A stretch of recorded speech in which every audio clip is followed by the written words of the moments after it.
So ఇంకొక అంశం నేను మిమ్మల్ని అడగదలుచుకున్నా, మొన్న ఎమ్మెల్సీ ఎలక్షన్లో మీరు పోటీ చేశారు కదా, ఒక సామాన్యుడు ఇప్పుడున్న పరిస్థితుల్లో ఎన్నికల్లో పోటీ చేసే అవకాశం ఉందా? సింపుల్గా చెప్పండి.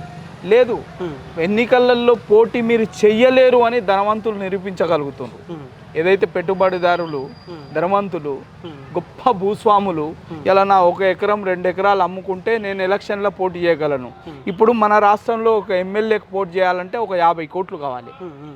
తక్కువ సరిపోదు.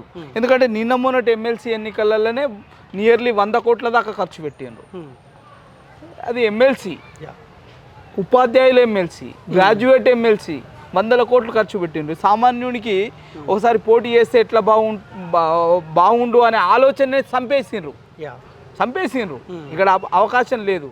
కొంతమంది సోకాల్డ్ సుడో ఇంటలెక్చువల్స్ ఏమంటారంటే, అగో నువ్వు వేదికల మీదనే మాట్లాడుతావు, పోటీ చేస్తే చూస్తే తెలుస్తుంది కదా అంటే, పోటీ చేసిన తర్వాత నీకు 4 కోట్లు కూడా రాలేదని అంటే నరం లేని నాలిక అడ్డగోలుగా మాట్లాడుతుంటుంది, అవకాశవాదం కొరకు మాట్లాడుతుంటుంది. అది కాదు, వాస్తవిక విషయాలను దృష్టిలో ఉంచుకొని మాట్లాడాలి. ఇలా సగటు వ్యక్తిగా రూపాయి వంచకుండా విషయాన్ని నేను ఉపాధ్యాయులకి తీసుకుపోయగలిగిన.